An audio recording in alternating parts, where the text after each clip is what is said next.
Hi, everybody. Jay Baba. This is celebrating Don Stevens. We are going to share a few stories about Mayor Baba and Don. I'm also writing Don's biography, An Almost Perfect Balance. So I have some things to share with you from that. I think a little treat. I'm going to see if this screen sharing works. Somebody tell me if you can see my screen when I do this. Can you see anything here? Yeah. What do you see? You see Baba, Don, and Erich at Delmonico's. Yeah, isn't that an incredible photo? Beautiful. For me, Don looks pretty just blissed out. well, just the human touch of Baba's hand on Don's shoulder, it just says so much to me. This is 1956 in the barn.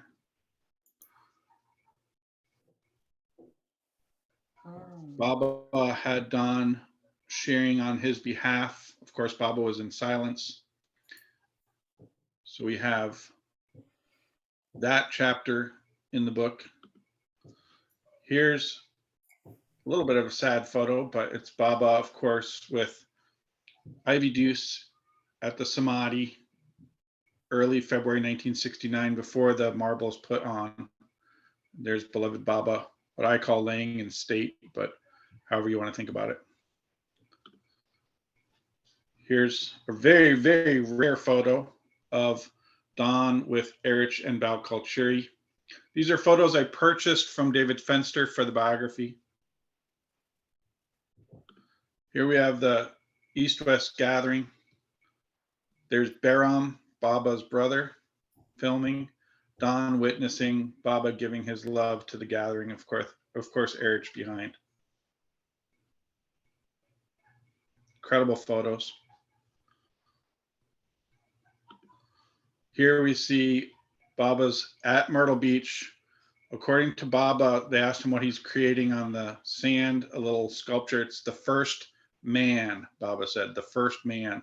There's Erich holding the umbrella to keep him shady. Looks like Adi. Here's Don.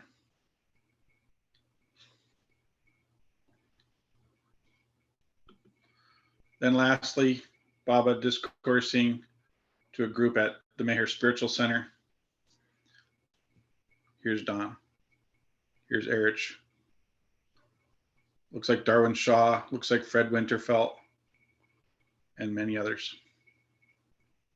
Anyway, I thought that would be a nice way to start the gathering.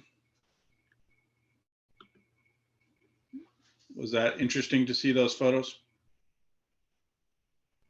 Yeah, of course. Yeah. Yeah.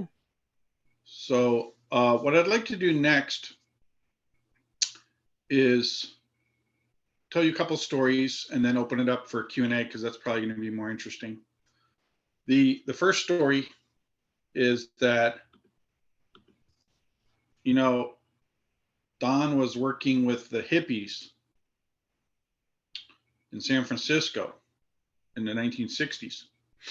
And he would make frequent trips to Baba in India. His work took him all around that area, the eastern part of the world, from London down to the Cape of Good Hope, over to Australia and up to Tokyo and everything in between. That was his territory. But he was constantly on the move, and he would frequently go to Baba. Don was one of the only people in the world, by the way, who had an open door policy where Baba said, you don't have to call me or cable or write. When you're anywhere near me, just come. So Don could literally just walk in on Baba, and Baba wanted it that way. They were extremely close. So this story, Baba said, how's it going? Of course, with your work in San Francisco, what's going on? And Don said, well, the hippies have really gotten interested in you, Baba. And we've been reading discourses. And at that time, there was 5 volumes that Deshmukh had put together for Baba. And Baba said, oh, okay. So how did they like that? And Don said, well, Baba, they love it. The thing is, Deshmukh's style of writing is more of an Indian English than American English. So we have to sort of go over the passages a few times to make sure we really understand what you're getting at. But they certainly love your words, and they're really coming to you, Baba. So Baba was very pleased about this. And then Don said, Baba, one thing is, you have so many wonderful lovers in America and in England who could certainly, edit this 5 volumes into a more Western style of English, a more American style of English. That would help. So Baba said, oh, that's a good idea. Well, Don, I want you to do it. And he pointed right at Don. So Don said, oh boy, here we go. And so this was his project. And 2 stories came out of this that I'm going to share, and then we can see what you guys want to talk about. The first one is, he was editing away. And then every time he would see Baba while he was doing this editing, it was 5 volumes of discourses to edit, Baba would say, how's that coming along, this editing work on the discourses? And one time Don said, well, Baba, it's coming. It's quite a bit of work, but it's coming. He said, but I do have a question for you. And Baba said, what is it? What's the question? So Don said, well, when I started under Murshida Martin with Sufism, she gave me a meditation, and I was meditating right up until we came under your guidance. And then when we came with you, you took away my meditation, and you never gave me a new meditation. And yet here, while I'm editing discourses, I realize there's not 1, but 8 discourses on meditation, more than any other subject in your discourses. So I don't understand how it could be so important to you. And yet you not only didn't give me one, but you took away what I was doing. And Baba said, that's a very good question, Don. He said, well, it's like this, Don, when the avatar has manifested, the path of love is wide open to all of humanity. And of all the paths to God, that is the highest and the best path. But gradually, over the course of time, after the manifestation, the path of love gradually begins to narrow to where only heroes on the spiritual path walk the path of love. And then in that time, in the future, of all the other paths to God, meditation is certainly one of the greatest. So when I'm writing these discourses now, I am providing for the humanity of the future who will need these in the future. But for you, the path of love is the best. Just love me. And Don never brought it up again.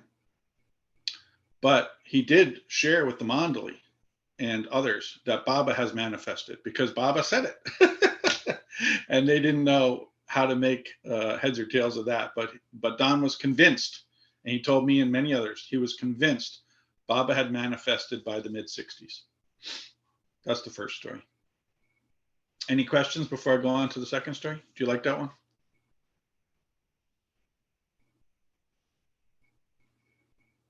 You should be free to ask anything. You can interrupt, ask anything. Second story is, during the same period of editing the discourses, Don was editing along, lots of work, as you could tell, going through each discourse and rewriting it in a way that would be better for the Western mind, the Western ear, the American, the English. Every time he'd see Baba, Baba would say, you must be almost done by now with these discourses, right? The editing. And Don would say, well, yes, we're almost there. We're coming along, But it got to the point where after maybe the 5th, 6th, 7th time of Baba saying, we should be done by now, right? Don said, well, we're almost done, Baba, but I don't know what good it's all going to do. And Baba said, well, what do you mean by that, Don? And Don said to us when he told this story, he said, I obviously put my foot in my mouth, but I also had to be honest with Baba. So I couldn't just say, oh, nothing, So he said, well, Baba, honestly, there's so many wonderful mystics and lovers of God who have made it abundantly clear that it's not through words that we get closer to the truth.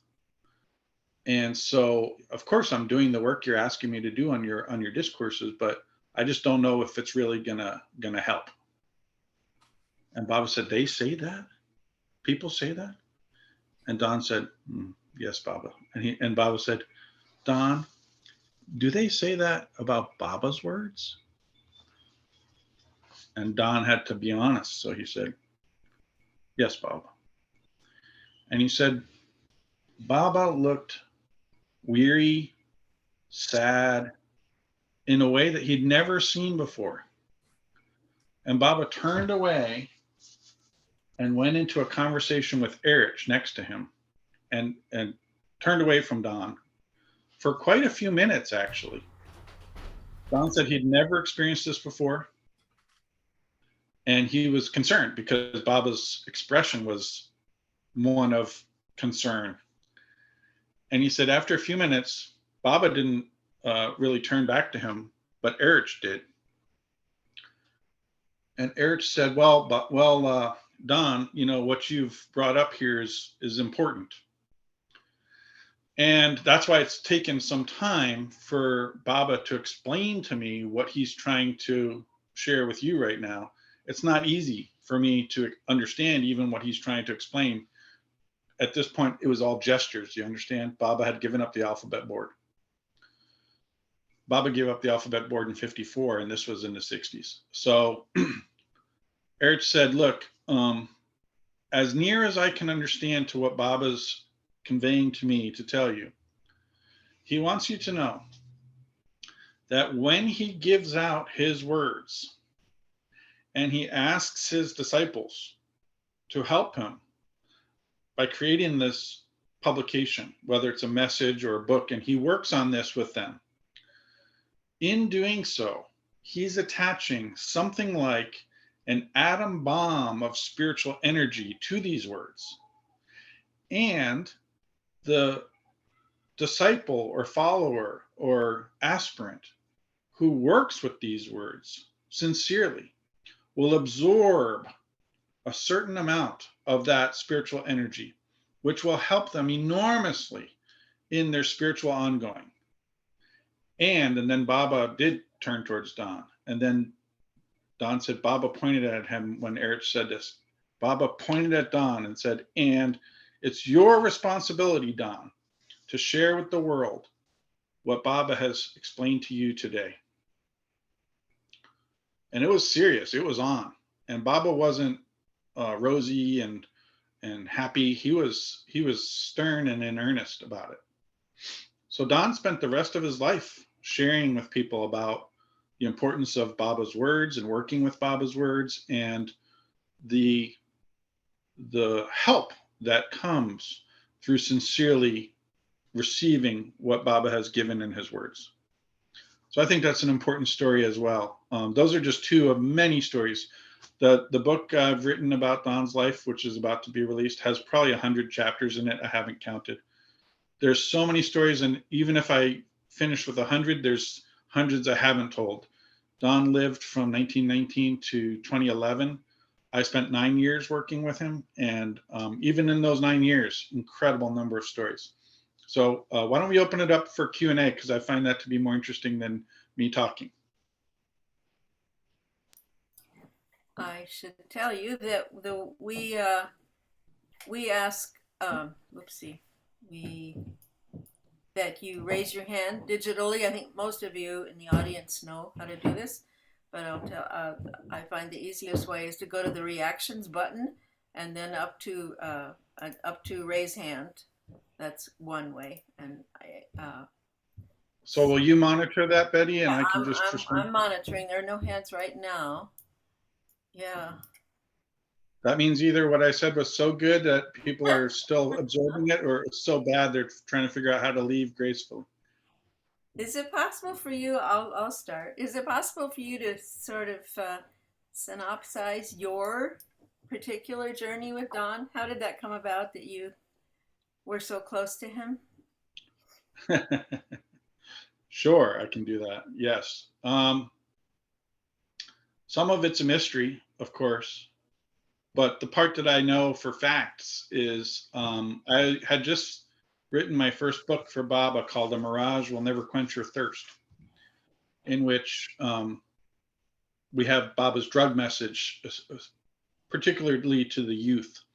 Baba said in the 1960s that there's no greater spiritual work in the world today than to help young people to get off of using drugs. That was in the 60s. And Don was involved with that work. Of course, Rick Chapman, Alan Cohen, Robert Dreyfus were all involved with that work. Rick, Robert, and Alan were tremendously helpful to me in writing that book. Very supportive and loving, extremely gracious. Still friends with them. Of course, Robert passed away. So just as I was about to go to press with Shariar Foundation on that book, I thought, wait a second, before I go to print this with Shariar, I should reach out to Don, because one of the stories in there is about Don and Baba. Don was doing that work in the 60s with the hippies. And the story in the book is that Don said to Baba, you know, Baba, these hippies are doing so much of these drugs, and especially LSD, that I think I'm going to have to take this LSD myself to see what it's all about so I can talk to them about it. And he said, Baba looked at him with fire in his eyes and said, Don, don't even think about taking that drug. And he said, you don't understand. He said, for one person of one nervous system makeup and disposition, they could have a number of hits and be fine. But for somebody else of a different nervous system and a different disposition, even one hit of that acid could permanently derange them to where they could not be healed until their next lifetime, and they get a new brain. He said, don't even think about taking it. And Baba had lightning in his eyes, Don said. There was no laughter or it wasn't chummy at all. Baba was very, very serious about this. So anyway, the story's in there in the book. And I reached out to Don and I said, would you please review this story to make sure it's accurate, since you're still alive? I don't want to publish something without your approval. And he wrote back to me on the email. I'd never talked to him before in my life. He wrote back to me on the email. He said, I'm so glad you wrote to me. Most people don't take the time to validate these things and check. And he said, and he went line by line through my story in the book of this encounter with Baba about drugs. And he said, this part's true. This part he probably said to somebody, but he never said this to me. And you're missing a whole thing about what he said. And he just fixed the whole thing up. And one of the things he added was, he said, what Baba said at that point was, Don, it's like this. These hippies, what they're trying to do with this LSD, it's like somebody gave them a finely crafted Swiss pocket watch as a gift, and they're trying to get inside of it using a crowbar. And Don said, I knew exactly what Baba was trying to say with that metaphor. So anyway, all this went into the book. And then when it was about to go to press, I said, thank you so much. We've got it all wrapped up. Thank you so much for your input. And I said, and I would like to say that if you should depart this world without having written your autobiography, the world would be much worse for it, because you have so much wisdom, so much experience with Baba. These stories haven't been properly captured. I really encourage you to write that down. And I said, and if you say you're not interested, I would say to you, I would help you to do it. And he wrote back and he said, well, thank you for all that. He said, I'm not interested. And then I said, okay. So then some days went by. And then about maybe a month later, he wrote to me and he asked me if I'd be willing to write something for his magazine that he was working with called Neti Neti in Europe. He wanted a specific article to be written, and he asked me to write it. So I did. And then after that, he wrote to me and he said that he was creating a new book about intuition called Meher Baba's Gift of Intuition. And would I be interested in coming to Myrtle Beach, where he was going to meet with the authors of the book, because it was a group project with Baba lovers writing different chapters.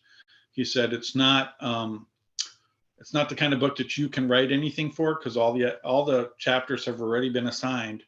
But we're going to be discussing the work that we've done. We're going to be reading from our chapters. We're going to be discussing and putting this book to bed. He said, I would invite you as a, an auditor to listen, but not to, you cannot speak. And I said, well, of course I would come to that. So I got in my car in Arizona and I drove 2,500 miles with my wife and my daughter at the time. This was my previous wife. And I'd never met him. So I checked in at the Mayor Spiritual Center. I went to the evening program at the meeting hall, and Don was up in the front with a throng of people around him. You know how that goes. So I went up there, and at the time he was speaking with Joan Agan, who's an old friend of mine.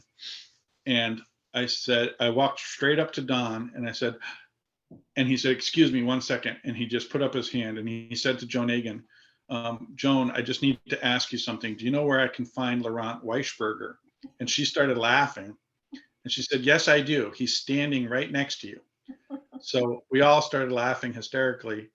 And I gave him a big hug. And then, and that was the first time we met, right there in the meeting hall. And then we started doing this book, Mayor Baba's Gift of Intuition. Of course, you remember, I was not allowed to speak. I was 50 years younger than Don. So he was about 84 and I was about 34. So I came to all the sessions with my little notebook and I took notes about what I was experiencing, copious notes. It was, for me, it was one of the greatest experiences of my life because I was absorbing tremendous amounts of light. Like that atom bombs of spiritual energy that Baba was talking about, I was absorbing a tremendous amount. And I didn't speak. I just listened and wrote my notes. And after the first meeting, Don said, would you like to come back to the cabin with me? Claude and I have a cabin and we could talk for a few minutes about your experience. So I said, well, sure. So I went to the cabin. I remember very well, it was laurel oak, but the one on the left, not the one on the right, whatever the one on the left is. I can never remember if it's A or B.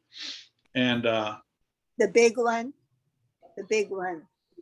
The one on the left, I don't know if it's bigger or not. That one is quite large, and okay. That's the laurel oak one. All right. And so I went in there. Claude was making dinner, and we sat and we talked. And he said, "What did you think about all that? How did you feel?" So I said, "Well, I actually wrote down what I thought about it. You want to hear some of my thoughts from what I wrote?" And he said, "I'd love to." So we sat for about probably an hour, and I shared with him my thoughts and feelings. And he said, "Well," he said, "that's great." He said, "I should probably focus on, helping Claude with dinner now, and we're gonna, have our evening. So I look forward to seeing you again tomorrow." Well, this went on 3 days, same pattern. Second day, I didn't say a word, just took notes, came back to the cabin, talked to him about my feelings about day 2. And then on day 3, he made an announcement to the group. He never asked me. He wasn't really an asking type of person. He was more of a telling type of person. He told the group that Laurent's going to be writing a chapter in the book. He made up a new chapter for me to write. And he said, Laurent and Jack Small will work together on the chapter. And I couldn't stand the title of the chapter. It just made me nuts. It was Resources for Developing Intuition, something like that. And I thought, what the heck is he talking about? I had no idea what that even meant. But he pushed this chapter onto me. So, of course, right after the meeting, I did not go back to his cabin with him because I was way behind. Everybody had already written their chapters. So I just went back to my cabin and I started writing. And first I had to change the title because I couldn't stand writing with that title. So I just said, well, this title's got to go. What the heck is this? And I just started, I had asked on what does he even mean by resources for developing intuition? And in his mind, there was something that we could do regarding deepening our intuition. And he wanted to know what that is, how do we do that?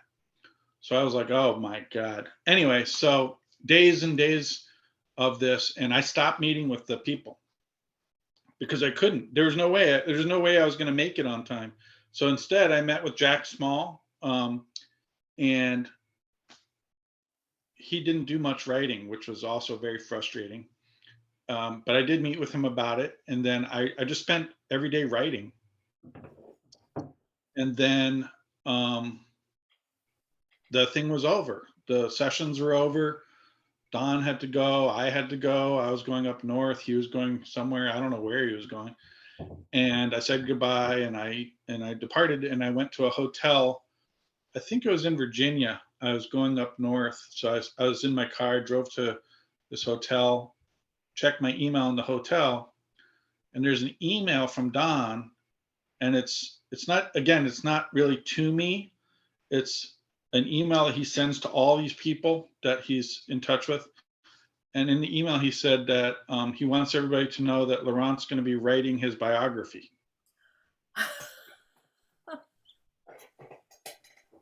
And it was one of those things where I was like, huh.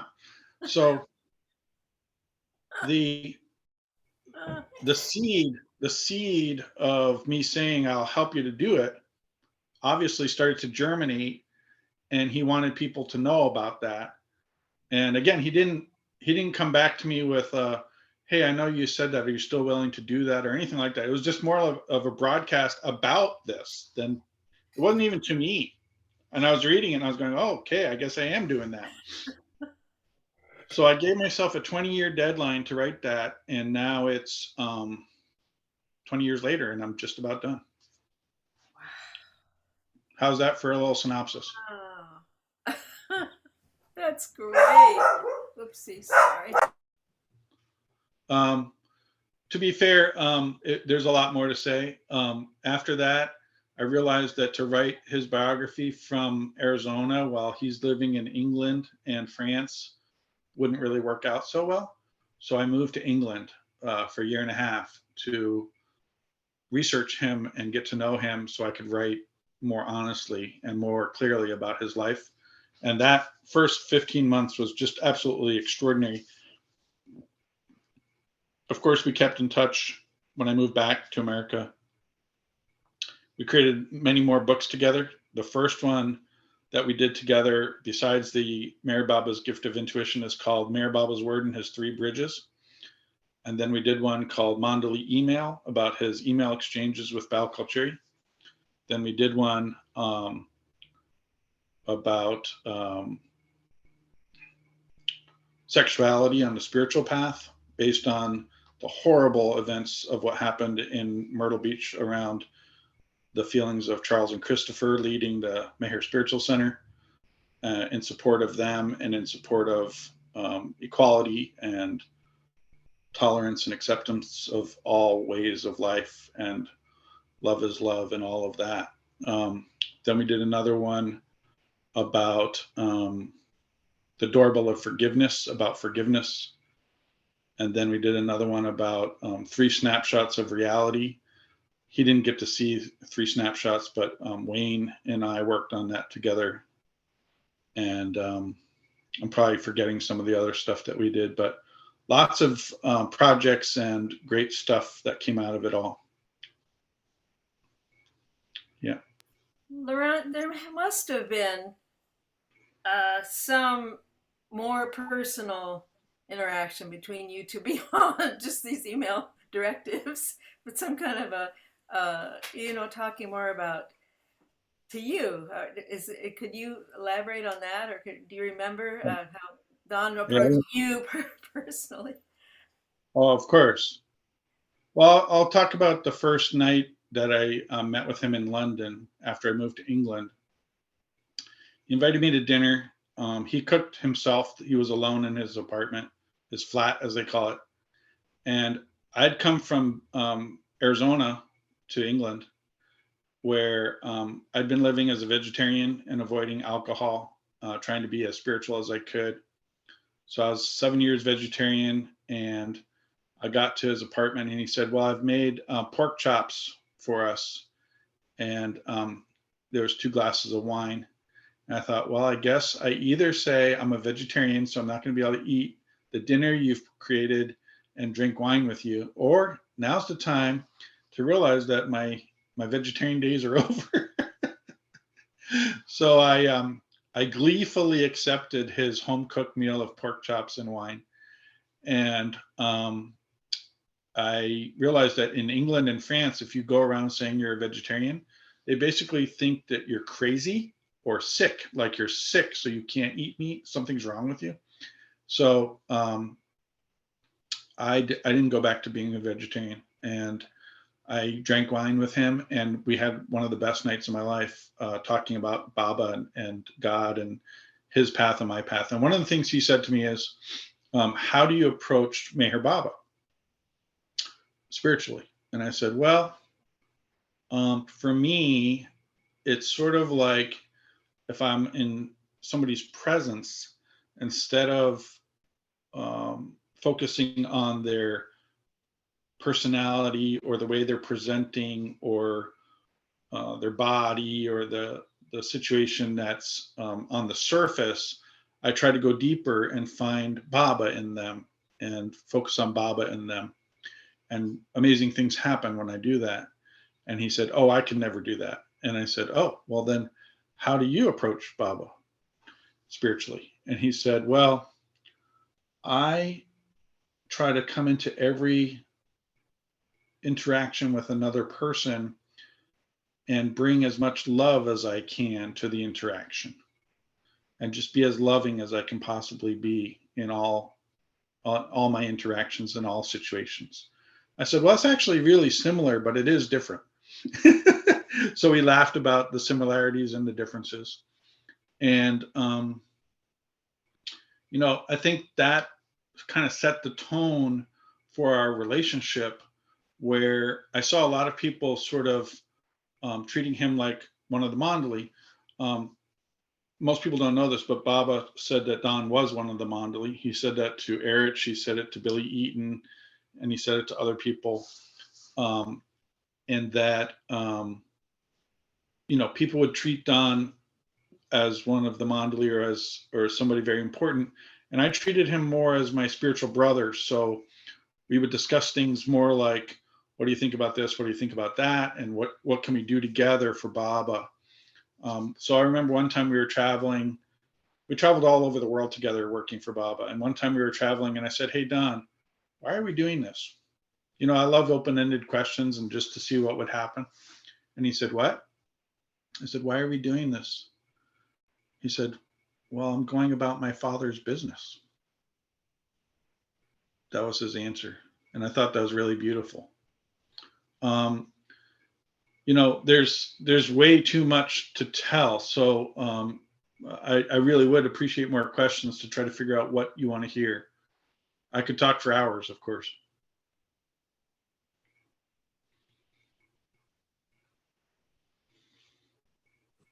You're muted, Betty. Hello. Yeah, I can hear you. Hi. Hi. Good. So good to see you. I was wondering, I have a real fondness for Don. I've never met him, and I've read some of your books, and recently got this in Myrtle Beach, Meher Baba, The Awakening of the Age. Yeah. By Don, and I'm reading it, and I watch his videos. And one of the things that strikes me about Don every time is that he just made a commitment, I think, for bringing practical boots on the ground, if you will, spiritual practices, spiritual way of consciousness for all of us to embrace in whatever way we can as individuals. We're all unique. And I think he even addressed individuality and individuation of the soul, which just was so beautiful to me. And I was wondering what it was like for you, aside from the stories you beautifully shared, what it was like for you to be with someone like Don, who you consider to be, a buddy, I almost as if he, that's to me that what was his relationship with Baba too, his best friend, very intimate.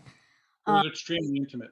Don You and know, and Baba. and what was it like to be in that awareness with him, to be in that space with him, and then come back to the world, then come back to the world with its life and sanskars in your life, and still commit to writing and expressing that, because I think you've done that beautifully and wonderfully for all of us. Thank you. To be honest, it wasn't quite like what you're saying. Okay. It wasn't so much of a this and then this. It wasn't really like that. It was more like this all the time, because I was going back and forth between my wife and child and working with Don, and then teaching computer programming. And it was all just woven together in such a way that it was just a nonstop weave. And personally, I think that's, for me, it's healthier in the sense that I was trying to weave Meher Baba and what I was learning with Don into my daily life in a very Sufi kind of way, where rather than removing myself to a cave like in the old days, it's how do I bring that message into every moment of my life.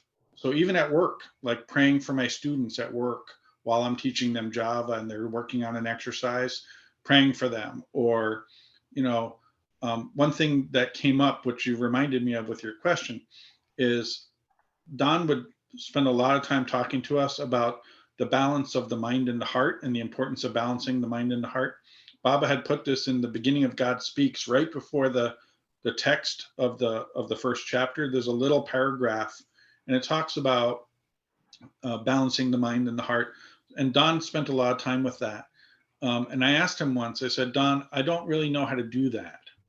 How do you balance the mind and the heart? And this is the kind of casual conversation we'd have, And he'd say, okay, all right. He'd say, well, the next time you're in a situation, ask yourself, how do you feel about this? And then before you make a decision, pause and say, well, what do you think about that? So it was the sense with him of slowing down long enough to kind of get out of the reaction and the fret and fury of life into more contemplative spiritual time of, how do I feel about what's about to happen, or what do I think about this, and then allowing that to become the foundation of your decision, rather than just rushing impulsively into things, which we know is usually an ego reaction. So it was more of a try not to react, fade back into that contemplation in an informed response based on the balanced mind and heart. And so Baba had said, Don has an almost perfect balance of mind and heart. That's why I called the book that, an almost perfect balance. Apparently, when you get to the perfect balance, you're probably close to done or done. And I like to tease him, Don E. Stevens. I say Don E. is done. He's done, but I think he's close to done. He's not really done. I saw Dan and Claire raise their hand. Can we call on them? Please, Dan and Claire. Hi. Hello. Hey. You're on. So I was curious, if people talk about the atom bombs of spiritual energy. Can you hear me okay? It's a little rough. Can you say it loudly and clearly? Here, we'll put our headphones in. Okay.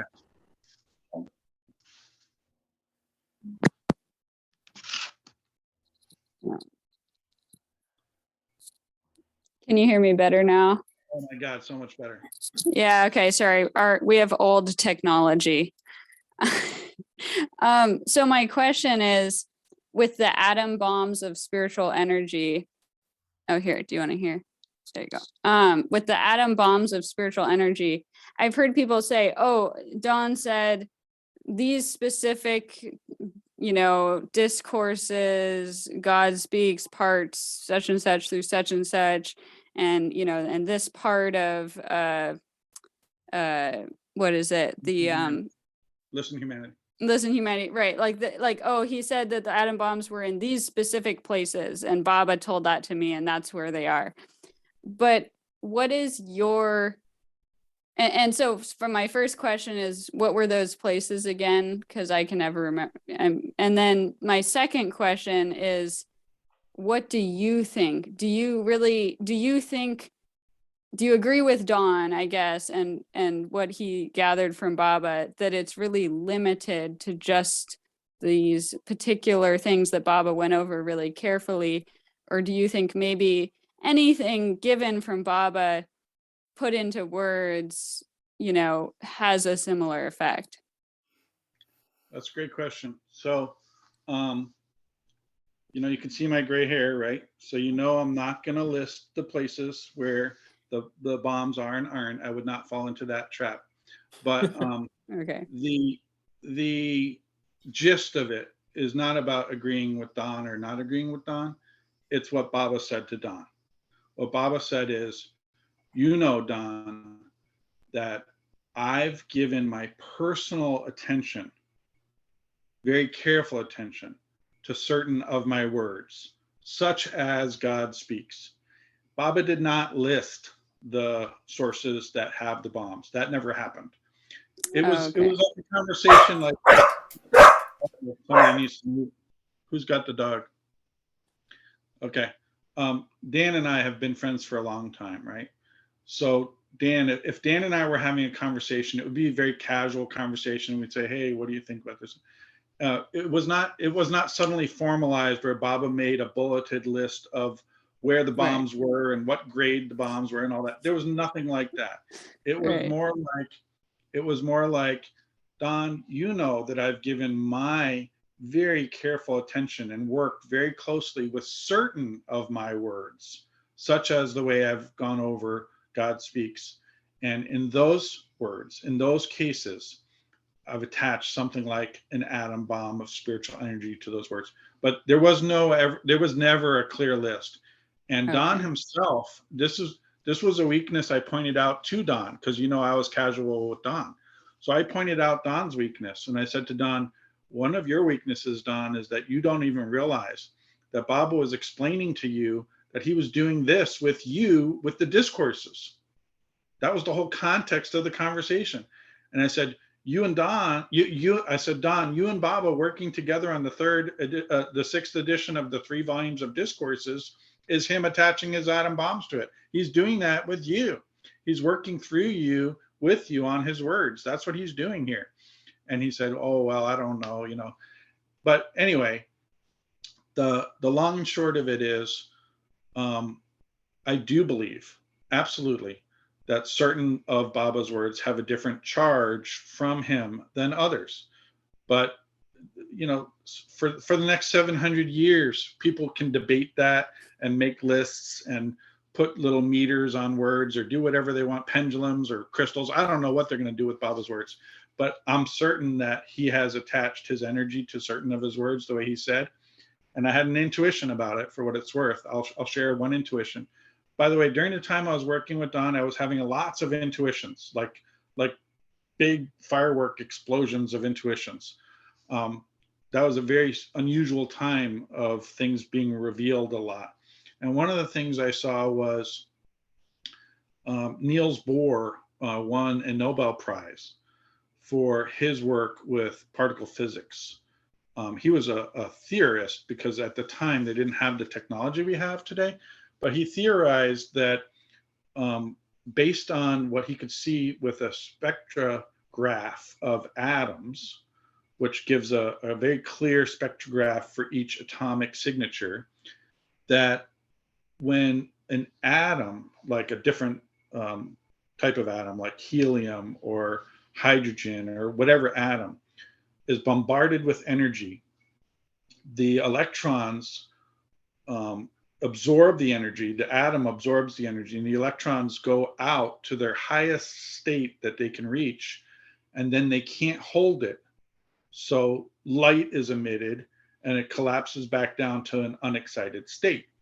He imagined this, and it turns out he was right. Niels Bohr got the Nobel Prize for this work It's an extraordinary mind of Niels Bohr. But when I read Niels Bohr, I realized that I think Baba and spirituality is Baba's saying the same thing, except we're not atoms. We're much more than atoms. We're souls with mind, energy, physical body. And that when we are in the light of Avatar Meher Baba's love and grace and wisdom, we also expand. But it's not our electrons expanding, it's our awareness that expands. And as our awareness expands, we become aware of more than we were because of Baba's love and his grace and his presence and his incredible being. And so that awareness, it doesn't go back down to the non-excited state. We take that awareness forward, and it helps us in our spiritual life, in our spiritual ongoing, because we're more than an excited atom. We're able to hold it differently.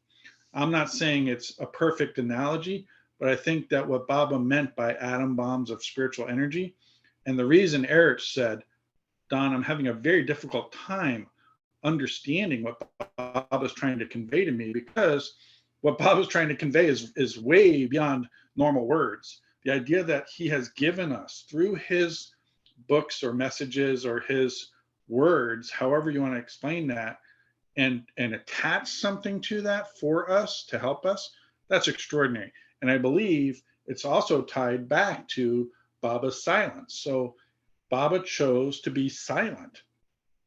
He said that was so that, he gave the reason, so that when he breaks his silence, it will give a universal push to all, right? Spiritual push to all. That breaking of his silence would be an awakening for all of humanity and the whole universe. All creatures would benefit from it. But while he's in silence, this is so fascinating to me. So he's holding back something, and while he's in silence, he's giving something through these words where he's attaching energy. So he's doing both. He's given us the gift of his words, and I believe he gave us the gift of breaking his silence. But that's a whole nother story. How's that, Claire and Dan? That's a good answer. In my book. Oh, good.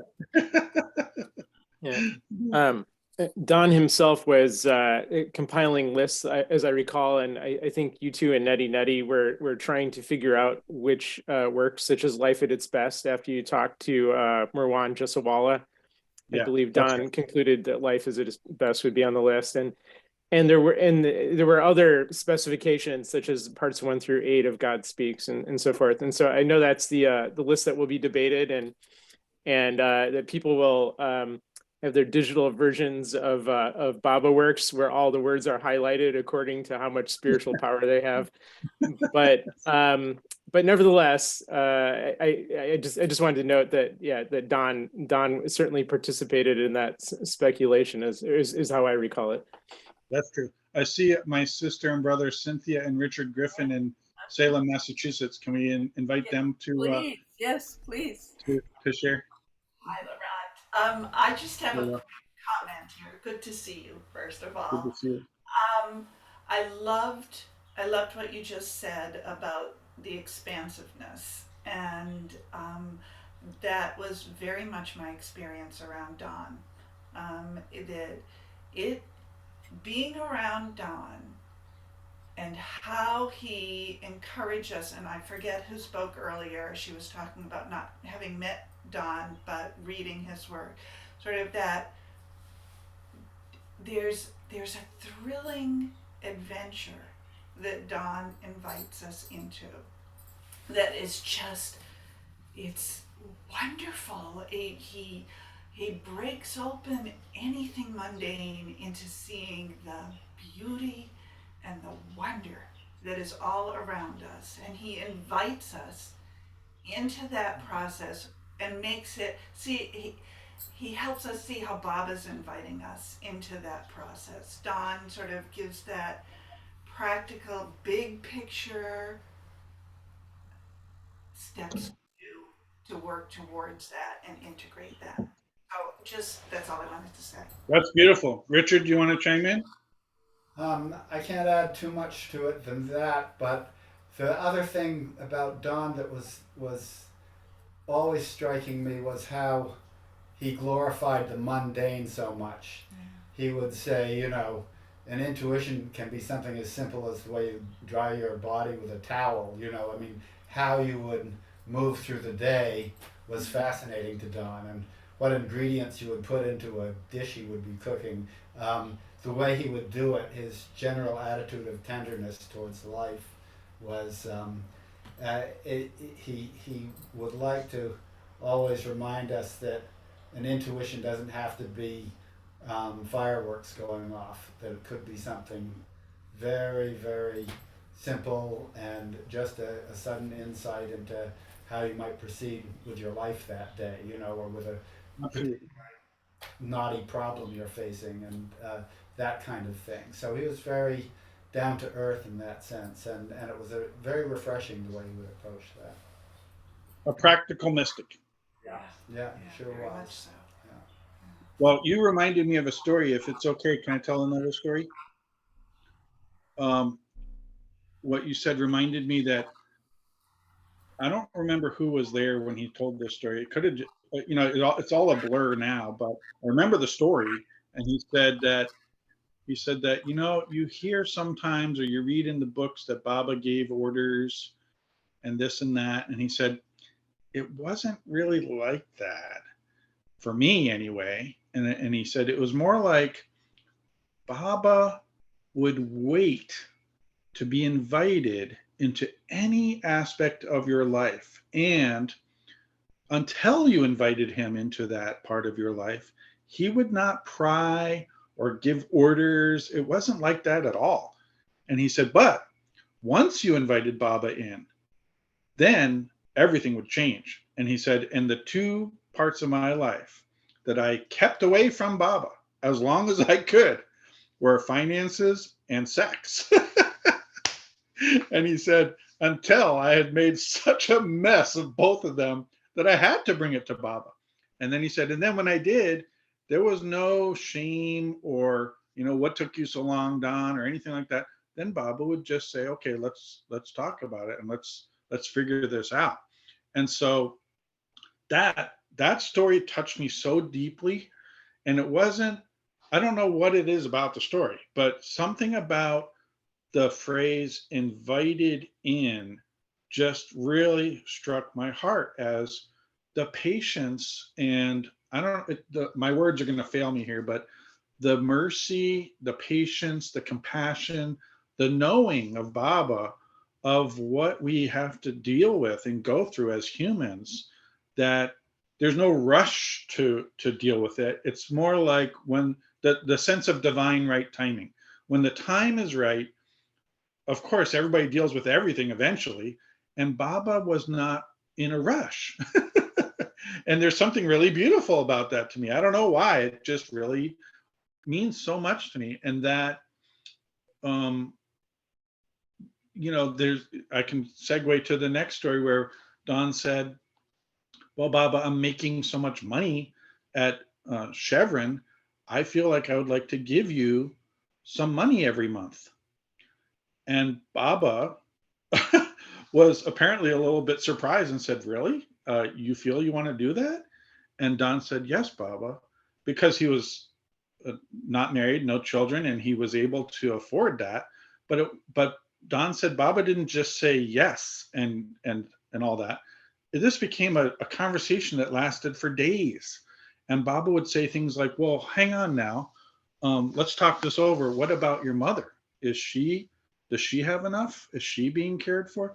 And Baba would take this offer of money into very, very granular questions of, well, how much do you think you could afford? And are you sure that would give you enough? And what about this? And what about that? So this conversation went on until they had settled on an amount. And Baba then said, you know, I don't accept money from most people because they certainly have offered me, like you. And he said, because they have, I'm paraphrasing, so don't hold me to these words, but this is the gist of it, because they have expectations and there's strings attached. And I'm not interested in that at all. But with you, I will accept. But he said, I do have conditions for you, Don. But I thought that was interesting too, that Baba didn't accept money from most people because of what they thought they were going to get as a result in return. Don wasn't doing it for that. So Baba said, I have some conditions, Don. And Don said, what's that? And he says, well, you're not going to send it to me. I will tell you what to do with it every month. So it was kind of inverted. And Don said, I said, sure, no problem, Baba. But apparently Don didn't realize how difficult some of the giving would be, because he was not prepared for the things that Baba was telling him to do with the money. And he said there was some struggle about Baba's choices, and he didn't get into the details, but he had to give it to certain people for certain things, and he was not always clear about why or how this is going to work out. But anyway, I thought that was really interesting, both the setup of making sure that everything was good about this before, and then that kind of inverted giving through Don. Oh, and Baba also said, the fellow from South Africa, I forgot his name off the top of my head, but Mark Brutus told me that Mark Brutus told me that Baba had said, Don will give love the way a philanthropist gives money. I thought that was extraordinary. Anyway, so that's a good story. Oh, and I have another story, if I can just squeeze it in. In London in 2005, before I left, Don said to me, and Richard, this is kind of for you, Richard, and Cynthia. Don said to me, Little Bear, he called me Little Bear back then. He said, Little Bear, how do you like your blue jeans? And I said, excuse me? What? We were in the living room having coffee or something. And he said, how do you like your blue jeans? So I looked down at my jeans and I said, well, I love them. And he said, why? I said, well, they're so comfortable and I just really enjoy wearing them. I don't really know why, but I mean, they're great. So he said, he said, growing up, we didn't wear blue jeans. That was for a different type of person, what do you call it? The blue collar, I guess you call it, something like that.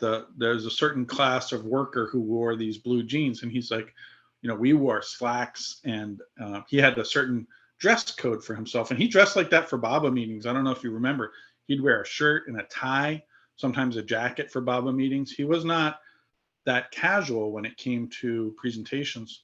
Certainly not as casual as me. You got to forgive me for my shirt. My wife bought me the shirt, but this was what happened. So then, I don't know, a week later or something like that, we're back at his place. He was traveling to Paris and the south of France. He was constantly on the move.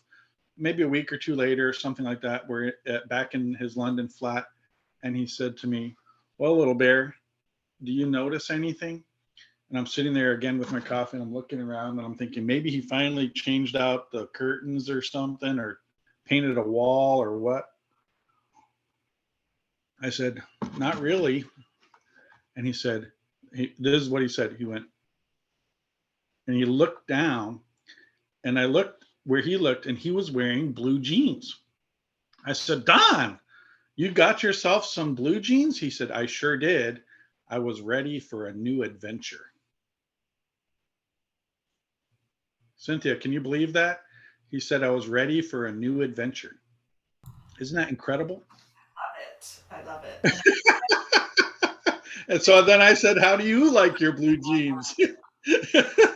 And he loved his blue jeans. And I think you'll remember after that, he would wear them on trips. Do you remember that? He started wearing them?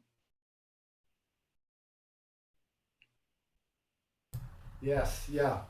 I remember it was pretty radical change. He was about 80 at the time or so, wasn't he? He was about 85 when he started wearing blue jeans. It was 85. That's hilarious. His new adventure, Richard. He obviously enjoyed wearing them too, which He loved them. you took to them very, very smoothly. It was remarkable because he easily. The other thing that in addition to that was the way Don would pack. He would use one of those carry-on about the largest size you could bring onto an airplane and put it in the overhead bin. And he would be gone for a month with, maybe 2 changes of clothes or 3, but he always looked absolutely neat as a pin. It was just a real magic trick to me the way he was able to pull that off. He was just, you wouldn't think of it to look at him at a meeting that was probably the only set of clothes or of 2 sets of clothes that he was wearing, and it was just kind of amazing. Well, now you're reminding me of something else. Can I keep sharing little tidbits? What Baba he said Baba used to say to him first thing when he would arrive. In the beginning, it was probably Mehrabad, but later Merazad, and he would say, "Don, how was your trip over here? How's your digestion? When's the last time you made a bowel movement?" And all these details of his personal health. And if Don said, I've been a little constipated or something, Bob would immediately order one of the Mandali to bring him a laxative, which was like an orange flavored drink, and it would do the trick, right? So, of course, I was relatively new to Baba when all this was starting with Don, and I didn't know all that about how they would talk, and I thought, oh, that's really interesting. It was very personal. So then I started to try talking to Don like that and see what would happen. And I said, Don, how's your digestion this morning? Well, and he would say, actually, I've had a little bit of trouble. And I'd say, well, have you ever tried Raisin Bran? And he said, what's that? And I said, well, it's a type of cereal, and because of the bran, it can help, with your digestion and all that. He said, well, I'm going to try that. And he loved Raisin Bran. So then he started carrying a little box of Raisin Bran sometimes with him when he would travel, because he thought it was great. These are the kinds of silly things I'm remembering. But, there's just story after story after story after story. What can I tell you? That's Incredible. what we're here for. Your stories are priceless. Oh, thanks. Oh, yeah. I hope they're spiritual enough. Oh, just charming, just endearing. And you had such special access to Don. Wow. I might as well tell one more, because I think there's a confusion. I've heard for the last, I've been working on this biography for 20 years. I've heard tremendous amounts of confusion, and lots of people say things that just aren't true. So I'd like to set the record straight on one thing, maybe more things, but Don never left Sufism. That's important. People frequently say, oh, when he left Sufism and all this kind of stuff. And I said, well, that's not what happened, because he told me exactly what happened. He was evicted from Sufism by Murshid Adus in a way that was not very pleasant. And I wrote all the details in his biography. If you want to read it, I'm not going to tell you the details right now. But even at the very last, when I saw him for the last time, I asked him, does he consider himself a Sufi? And he said, yes. He said, Murshid Martin told me, once a Sufi, always a Sufi. And he never left Sufism. He was removed from Ivy Deuce's order by her. But even until his last, he said to me he was waiting to be reinstated in the order. Of course, I said, Don, that's never going to happen. They're never going to do that. But he didn't want to debate it. He just said to me, I'm still waiting to be reinstated. So that surprised me. But he never left. So please, hope whoever's watching this ever in the future doesn't think he ever left. He was devoted to Murshid Martin. And when I first visited him in his apartment in London, her photo was hanging above his bed. Murshid Martin was according to Don, he said, she's the one who brought me to Baba.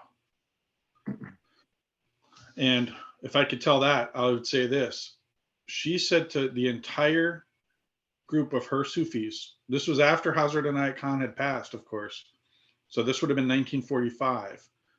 She told all of the Sufis who were under her, she was the Murshida, all her murids, she said, listen, I have put myself under Meher Baba's guidance, and I've asked him to guide our order. And he said yes. So I'm giving all of you 2 weeks to make your decision whether to remain with me under Meher Baba's guidance, or you can go your own way and I will release you from your vows. Again, Murshida Martin was super duper extraordinary, and she was not mincing words or dancing around this. This was both guns, big barrels. This is how it's going to be. It was a fait complete. She had already decided this. She wasn't debating this with her murids. She was saying, you either follow me with Baba or you're out, but you're leaving on your own, basically. It's your choice. And Don said he was sort of shocked and surprised by this. He didn't say anything. What he did was he started to try to research this Meher Baba, because he had never even heard about Meher Baba. So it was a very radical meeting that she had brought this up and said this. She had gathered them all together. Don said he was in one-on-ones with her most of the time, but now this was everybody all in one group together, and she said this. So he said, I went looking for information about Meher Baba. I found in my research recently, when I was writing about this, that he went to Stuart Edward White, who was very well-known author and spiritual man. And Stuart Edward White had lent him the copy of A Search in Secret India, Paul Brunton's book, which has 2 chapters about Baba. And he said, I read that, and that didn't help at all, because Brunton was critical of Baba. And in that reading, Don discovered that Baba was silent. And Don said, well, I thought that was the dumbest thing I'd ever heard. How is a spiritual master going to be effective if he's keeping silence? And this is how Don would talk, right? Very, very casual about what he was experiencing. And he just said, that sounded like a terrible idea, being silent as a spiritual master. He thought that was bad. And he just couldn't understand how he was in this situation where suddenly the path that he was on with Murshida Martin was changing like this, and he didn't know what to do. And he said there was almost nothing to read. This was 1945 in America. There was almost no books printed. There was no God Speaks. The discourses weren't available. They were somewhere in India. Anyway, this is what was going on. So he said he went to her before the 2 weeks was up. And he said, Murshida, I don't know what to do with this. He said, you've told us we need to make a decision. I don't know how to make this decision. He said, what I know is that you think this is a good idea, but you've asked me to make a decision, and I don't really know what to say to you. So now I'm at an impasse. And when he had run out of steam, Murshida Martin said to him, Don, are you done? And he said, yeah, I think so. And she said, I have a question for you then, Don. How can the drop measure the ocean? And he said, well, Murshida, you're right. And I don't know what to say. So I will follow you. And if you say we're following Meher Baba, I'm with you. And that's how he came to Baba. He did not come because of some voice of God or intuition or knowing. He was very clear. He did not know what to do, but he trusted her. And then, of course, in retrospect, he was so grateful to her for bringing him to Baba. Jai Baba. Laurent, Yeah. Murshida Martin never met Baba. Can you talk a little bit about how how that connection happened? Oh yeah, sure. You know, it's a very sad story, actually. Um, she was completely devoted to Hazrat Inayat Khan, and she was a Sufi, a true Sufi. What's amazing about Murshida Martin is she was Jewish and appointed the role of Murshida of a Muslim order, a Sufi Muslim order, at the time when women were just given the right to vote in America. Just to give you a sense of the time. I looked all this up, right? Because I'm thinking, wait a second, this is in the early 1900s. She was in an extraordinary position. Even today, that would be extraordinary for a Jewish woman to be the head of a Muslim Sufi order in 1900. It's unbelievable. And Hazrat Inayat Khan went back to India to visit the tomb of his master and contracted pneumonia and died very rapidly. And so it was a shock to her. She was in shock when she lost her master. And she heard it his order because he had already made her a murshid before he died. So she was in a bind. The bind was her honesty, really. She knew she was not enlightened. She wasn't God realized at all. She knew that. And in the Sufism, you're duty bound to find and follow a master if you're going to make progress. Even if you're a murshida, you need a master until you're at the goal. So she knew she needed to find the new master for her and her order since Hazrat Inayat Khan had passed. She was on a search for that when she encountered Norina Machabeli and Elizabeth and some others of Baba's female disciples. And then she went to New York and stayed with Norina and Elizabeth at their Manhattan apartment to learn from them about Baba. And her direct experience of Baba, even not having met him, was so great that she wrote to Baba. She poured out her heart to Baba, that she realized, even from a distance, his divinity, his presence. She felt it. She felt his love. And she dedicated herself to Baba in writing. I have the letters and they're in the biography. And that she offered her own service and her order to Baba in whatever way she could. Total surrender.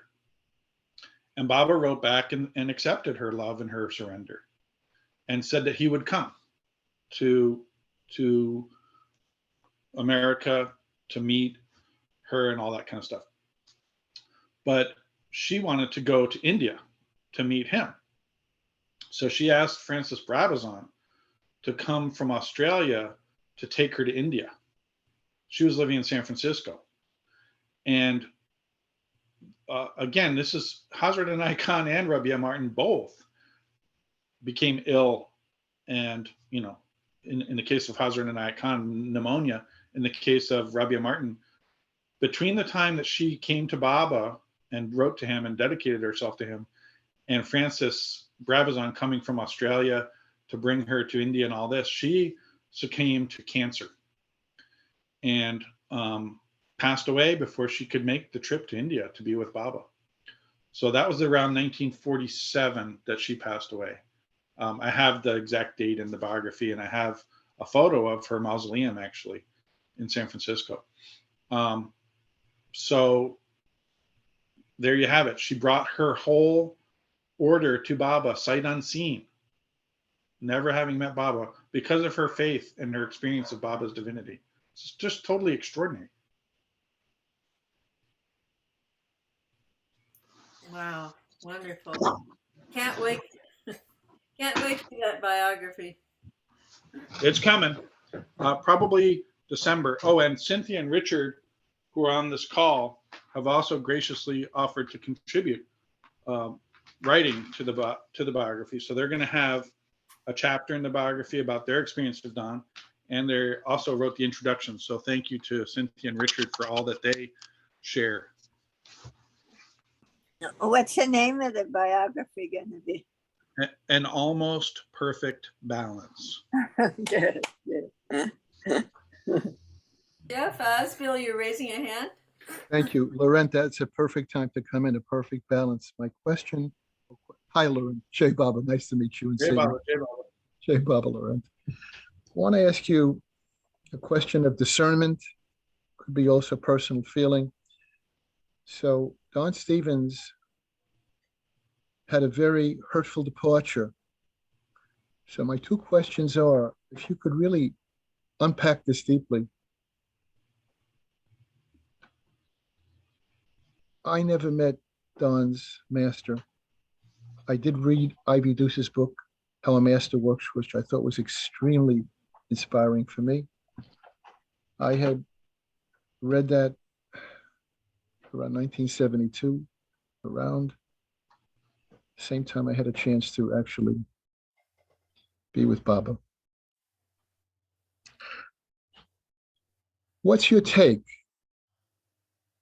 when somebody like a Don Stevens or any human being who's a soul with sincerity is treated that way? In parentheses, I'm not a master. I've often been a disaster. But I do know one thing, whether you're a follower of Jesus, Meher Baba, Krishna, any of Baba's avataric incarnations, maybe not so much with Muhammad, but even with him, the merciful one, I don't get it when somebody treats in a harsh way and tells Don, get out. I'm interpreting. So my question is, what's your take on that mentality that this couldn't have been done in a compassionate, what to say, of loving way? And my other part of the question is, did you ever know Meher Baba, beloved Baba, to do that to anybody that ever came to him? And I think the two questions kind of connect. And I ask you that sincerely. I just find it, and I've seen this happen with so-called other teachers with a small t. I'm not talking about, the Sufi order at all, although I spent some beautiful time with some. Yeah. I wonder if you could really freely, openly, and completely talk about my two questions. Yeah, sure. Let me just make sure I understand your questions first. Are you talking about how he was evicted from Sufism Reoriented by Ivy Deuce? The way you expressed, the way he was told to get out. He wasn't told Yes. to get out. That's not what happened. Let me tell you what happened. He was in London when Ivy Deuce gathered all the murids of Sufism Reoriented and told them that she was evicting Don from the order. And Ned Foote said, excuse me, Murshida, are you telling me that you're evicting Don from the order he helped create with you, with Baba, without him even being aware of it, and he's not present to defend himself? And Good. she said, that's right.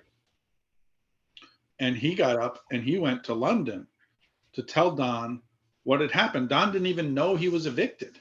That's how bad it was. So Don had already reached an impasse with Murshida Deuce, but that was a whole nother story. And maybe I should tell that because that might help clarify. Don had a whole series of problems with Murshida Deuce, which I'm not going to go into right now, but he reached the point where he wrote a long letter to Baba, basically saying, I cannot continue in Sufism Reoriented the way it is under her guidance, and here's why.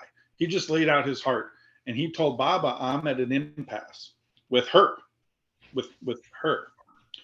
And he said, Baba never wrote back, never cabled, never called, nothing. He said, but then my phone rang, and it was my boss at Chevron who said, Don, you're not going to like to hear this, but I need your help with something. We need to relocate you from San Francisco to work on a special project in Spain. And he said, I knew it was Baba's answer because he was under her thumb in San Francisco. That was the intergalactic headquarters for Sufism Reoriented. And Baba just picked him up and put him in Spain. And then he was living in London and Spain and Europe for the rest of his life. And of course, Baba passed away shortly after that. And then, of course, being in Europe, it was a totally different life, Don clarified, he said, I saw Baba. I saw him after that letter. And Baba never mentioned the letter, never acknowledged he received it. Nothing was spoken about it. But I always knew that that relocation was Baba's answer. And he said, and I never brought it up again. So that's part of it. You asked if I'd ever seen Baba treat somebody like that, like get out. Yes, actually, from my research on Baba's life, I can think of two cases. One was at Manzili Neem. Baba had a rule that none of the men could be sexually active. I read about that, yes.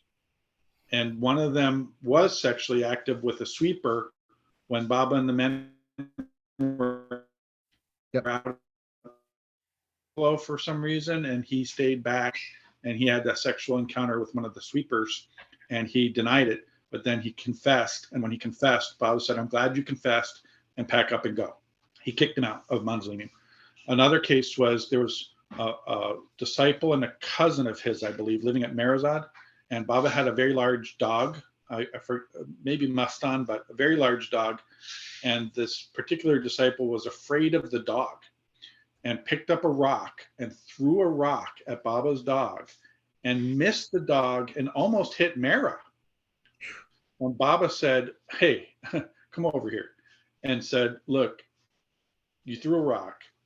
You almost hit Mera with a rock because you're throwing a rock at the dog. You need to go. And then Baba said, call your cousin. And this, because they were related. And the cousin came and he said, you need to go also. He just had them both go. So I think Baba was forgiving, like 99.9% of the time. But even Baba didn't always forgive and just say it's okay. There were cases where it was not okay. And those were two that I can think of off the top of my head. I thank you for everything you said. I just want to ask you a little bit more on the situation with Don Stevens. When you think about the way the lack of compassion, the lack of what I would call sensitivity awareness on a very high level, I wasn't there. I'm hearing what you're saying. And I guess in my Maya dualistic mind, I'm still asking, when you think about the way Don was removed that way, in your own heart of hearts, do you think, in whatever way you think, which is, I'm just saying, if you can't say to somebody you were very close with, that you created the order with, if you can't say this in a loving way, what to say behind a man's back, far away, and you make it, to me, I'll be very candid, this sounds like a person who still has some significant ego stuff, ego, edging God out. How do you, I mean that sincerely, it's not, Yeah. So I'm not going to say anything bad about Ivy Deuce on a taped presentation. That would be foolish. But what I will say is this. Got it. This is what I will say. Baba was letting Don out of jail into a new life where Don could focus completely and entirely directly on Mayor Baba without any interference for his own spiritual progress.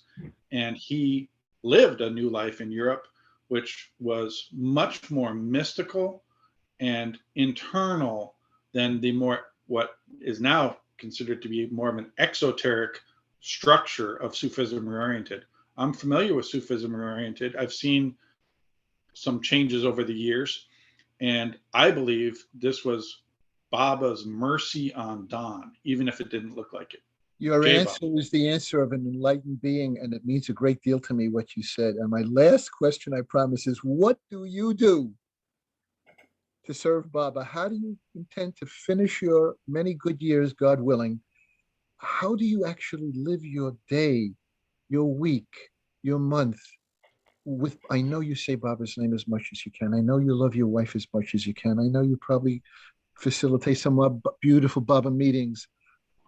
But when you think, I'm just, it's like I was in your, if we're like, if I bumped into you at Whole Foods in Asheville, which I don't live there anymore, but how do you embrace and live your life for Baba more and more and more?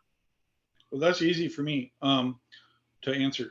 And thank you for an easier question than the previous ones. This one feels easy to me. Personally, in all honesty, I've just had a similar pattern since I came to Baba. I came to Baba in '86, and I rapidly realized that my efforts were basically meaningless unless they were guided by him. So what I've been doing for many years now is, of course, we know love, obedience, and surrender are very important. Baba said that. But in that love, obedience, and surrender, my prayer to Baba is, beloved Baba, what can I do for you? How can I be of service to you today? And guide me, and I listen internally for that guidance. Guide me to this moment. It's not, it doesn't have to be dramatic. It could be anything, right? So it's a day by day trying to be surrendered and aligned with his guidance internally. That's it. Thank you. Thank you, Laurent. We have a Michal, Sivan, Shabbat Shalom. Hi, how are you? But I do think that Marianne is a bit before me, so I'm waiting to talk. Yes, and I'm so enjoying your stories, and I was waiting for the biography. But if Marianne wants to ask something, then no, okay. Okay. Is So, that okay? yeah, well, actually, I know Laurent in ways of contact with John Stevens, because it was really very beautiful to get to know Laurent and the contact of God Stevens, God Stevens, I like that, of Don Stevens. But I'm a bit disturbed about the whole thing with the Sufis, and I want to say what I think about it. So, two Sufis, Brabazon and Don, and they both they both actually had their own kingdom in Baba. So actually, I would see it as something that Baba has done. And I read somewhere in one book that Don asked Baba to, if he can get released from his vows to Moshida, to Avidus, because he was a second, he wasn't a first, and he became a first. Baba turned him into a first, turned Brabazon into a first as well. So he was tied to Avidus by oath, by taking her as his own Moshida. So in order to be free of that, he had to ask her to release him from this oath. And that's what I read that he did. And she released him. So I don't know details of any of these stories, but I remember very strongly that I read that exact thing about being released from his vows to his Moshida. And if he was, and as you say, stayed Sufi all his life, then he would hold on to these things, because these are very important. And he probably released himself, and by that, and was allowed to be released, and by that he could continue and be his own Baba person in Europe, and actually not only in Europe, but about literature and everything. Thank you, Michal.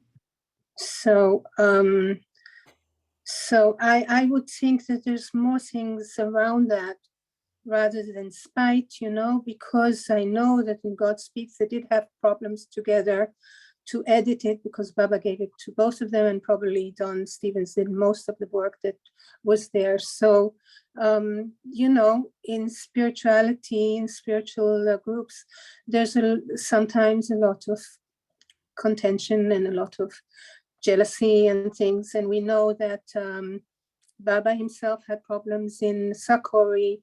Upasni Maharaj had problems in Sai Baba's ashram. That's why Sai Baba told him to go from there to the temple. And this is known. This is a known thing. And so, so I think, yeah, Baba saw that Don Stevens has potential, and he brought him into his potential. And another thing about the clothes, a few the Luck brothers have released a lot of movies, and one of the movies was with Don Stevens, and it was taken in a street, probably near his home in London. And he is so smart. He is so beautiful. He's so handsome and so beautiful to look at him. It's just amazing. And about Don Stevens himself, well, I had the pleasure of having him in my house when I didn't know anything and about Baba and or about Don Stevens, and and I had him for dinner, and fish and wine, and I've been a few times in his house, and I found out that Laurent, by chance, was we separately we were writing to each other emails, and suddenly I realized that he's the man who's connected to Don Stevens, and at that time I was trying to translate God Speaks, and Laurent was a great help in that, and has a great hand in the Hebrew translation. And he was the one that reconnected me to Don Stevens, and we discussed all the terms of the words, special words that Baba is using, and Don Stevens was very helpful in connecting me again to the Sufis and getting this work done and published. So so Laurent is a really great friend, and I know him from the time that he was in the mountain in Ujjain. Nobody remembers that he was also the caretaker there with his family, and it was a beautiful time there. And yeah, very special. And I was waiting for your bio coming out. I'm glad it is. And very soon. Very soon. Yeah, good. I will be reading it, I hope. And Don Stevens was a very precious person, going around the world, and Baba's words, and doing a lot of work, and beads on one string, and yeah, and Jai Baba to him greatly. Jai Baba. Oh, thank you, Michael. I want to call in Marion. I just want everybody to be aware we have about let's say 20 minutes left of this. You have to come back, Laurent. You just whetted our appetite. So invite me back. I'll come back. Okay, you bet. Okay, so here's Marion. Oh, hi, Laurent. I'm in New York City, and I just have a comment because I'd started writing a book that I was guided by Bob about 20 years ago. And since I make every effort to stay pretty invisible, so I thought I'd blurt in today something. And that is that I appreciate your being here. It's more of an appreciation. And thank you, Michael, and thank you everyone who shared. And I didn't know Don as a friend, but as a very friendly person when he'd come into New York City, and we'd meet down in the village at that Sufi bookstore down there and things like that. And then I had the privilege of where he stayed over for a week or some weekend or whatever, north of the city here. I got invited by my friend where he was staying, for the three of us spending an afternoon together. So that was beautiful. I never thought a lot about it until like you brought up about, sorry, I think it's your friend, your Cynthia, is that your name, Cynthia? His aura and his beingness. And I thought today, oh, he was so balanced with head and heart. Here he was a man with such balance. And so I'm grateful for that today, because every time I think of him, which isn't every day, it isn't all the time, I remember those times I was with him, as I can picture the room I was in, and I can picture him and the exact aura that we were in together. So thank you. That's the end. Thanks. Thank you. Jan Baker has a hand up.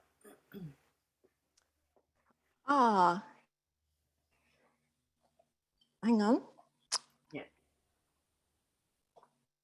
Sorry, my. We can hear you. Sorry, can you hear? Yes. I've got a very old. Oh, good. Thank you. And thank you, Laurent. It's fascinating. And it's been so wonderful just to share and listen about Don. I mean, I'm kind of at a disadvantage. I didn't get to meet Don until 2010, but my goodness, it was a collision, and everything accelerated at an absolute unbelievable rate of knots from then. I met him on the Beads pilgrimage, and I didn't know why. I just knew I had to go. The first day of the pilgrimage, I was so busy because we'd already been on a Buddhist pilgrimage, and we were getting off at New Delhi station. And I'd traveled, you know, when I was younger in India. So I was so keen to tell everyone, well, just the two other people I was traveling with, to be very careful, because New Delhi, you know, hold your bags, be very vigilant. We walk together, we don't separate. And of course, lo and behold, they'd stopped to talk, and I was tripped up, and I was the one that lost everything. I had my money and cards and everything taken. So the first day of the Beads, I was rushing around. It was the Commonwealth Games. The place was in uproar. There were no banks open. The streets were all being dug up. It was absolute chaos. And I got a very clear message from Don. I had to, you know, to stop, to come back. We were staying at a very posh hotel, which to me was, oh, you know, I was completely unfamiliar with, you know, staying in 5-star anything. I was far more used to, you know, very humble accommodation. But I had a very clear message I had to work out how much I needed to complete this pilgrimage. And I had to meet him with this figure for breakfast in the restaurant. So I worked out the amount, and he was sat having breakfast, and he said, you know, have you got the amount? And I said, yes. And he gave me a brown envelope with money. And he said, right, now I want you to pay for my breakfast and then meet me in my room. So I, you know, following orders, I got to his room, and he said, now you have the amount. I said, yes. He said, now count how much is in the envelope. And there was the exact amount in that envelope of money that I needed to complete the beads. He said, whatever thoughts you have, you have no idea of the importance of what we are going to do. And from that moment, I had so many incredible encounters with Don where he read my mind. I mean, he put me into a group that he gave me strict instructions. You know, you are to walk in Baba's footsteps. On the anniversary of the 2011 of him, you know, 31 of coming to England. And he said, at any time there are any problems, you must call me immediately.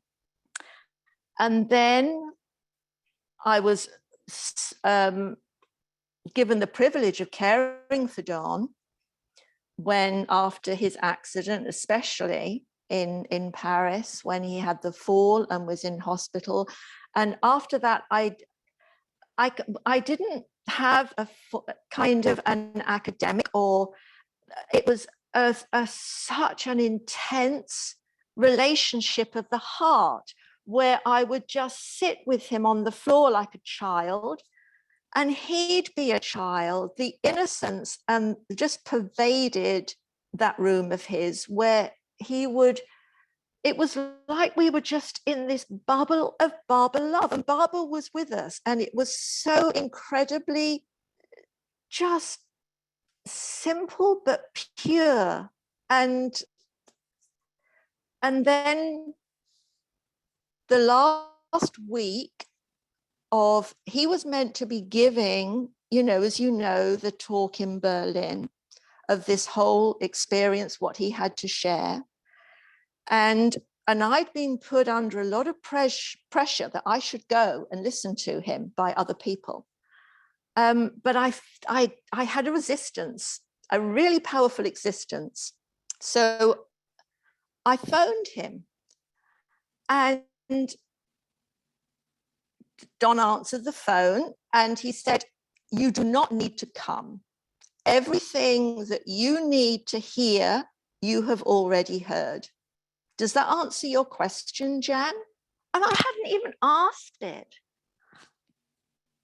And then, unbeknownst to me, the weekend of the Berlin seminar, I was actually spending, it was 2 days of puja in a Buddhist retreat that I was, still studying with at the same time, as Baba.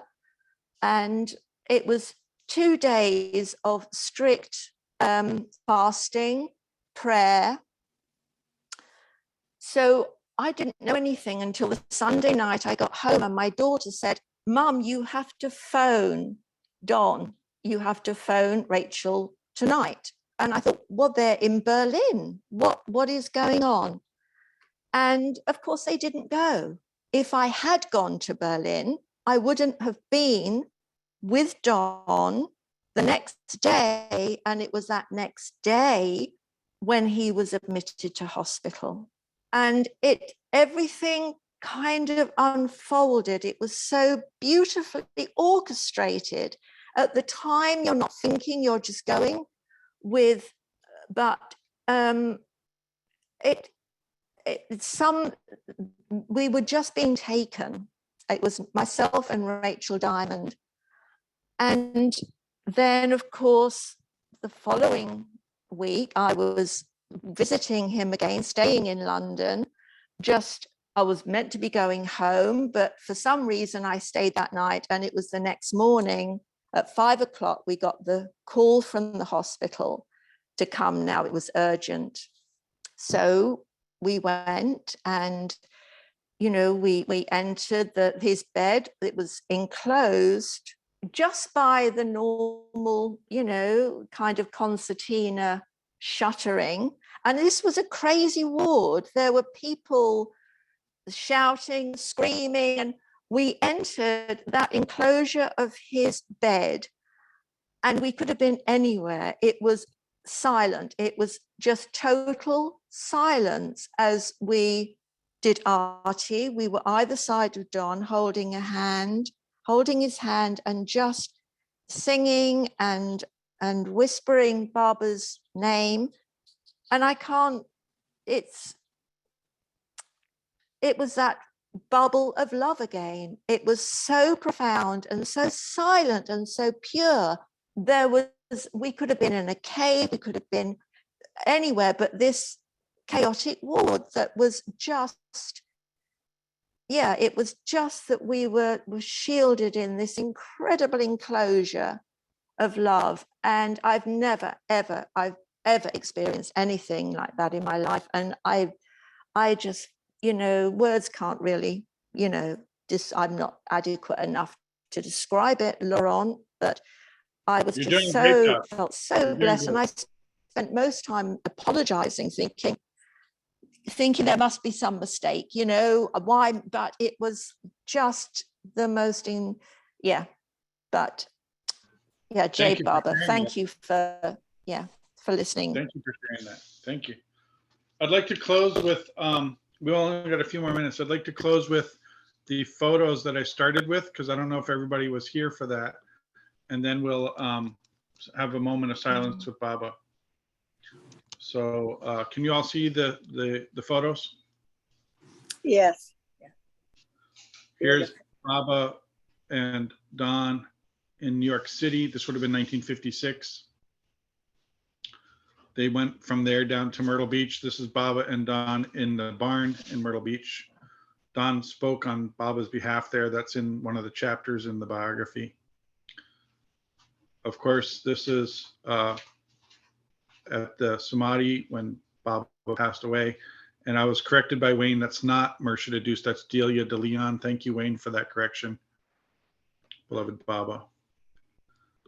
This is, of course, Erich and Bao with Don. Extremely rare photo of the three of them together.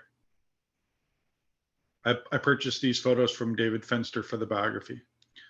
Here we have East-West Gathering. You can see Bahram, Baba's brother, filming. There's Don and Baba giving his love to the gathering. Here we have Mayor Baba in Myrtle Beach. They asked him what he was creating in the sand. He said he was creating a sculpture of the first man. The first man. And of course, there's Don. Looks like Adi enjoying himself. And then we can see Baba in Myrtle Beach. Looks like Erich, Fred Winterfelt. Here's Don. Of course, Baba's sharing with the group. Looks like Adele Wolkin back here, Darwin Shaw, and others.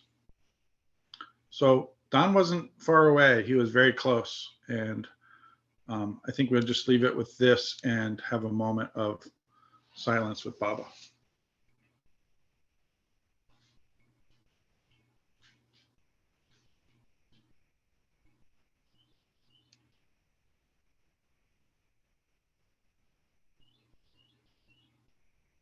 Avatar Mayor Baba Ki Jai.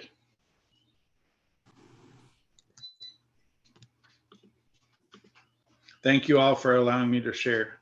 Jai Baba. Jai Baba, Laurent. Laurent. Thank you, darling. Baba Laurent, thank you. Thank you, Baba, Laurent.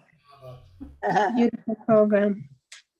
Yeah, do come back, Laurent. Yeah. Hassan didn't speak though about his time with Don. He had a lot of time with Don. Yeah. Hassan, I was missing that. Very beautiful. Next Thank you. time. Thank you. Next time. Next time. Okay. Jai Baba. Yeah. Thank you, Baba. Thank you, Don. Jai Baba. Thank you, Laura. Jai Baba. Thank you, Betty. Thank you. Avatar Mayor Baba Ki Jai. Ki Jai. Avatar Meher Mayor Baba. Baba Ki Ki Jai. Jai.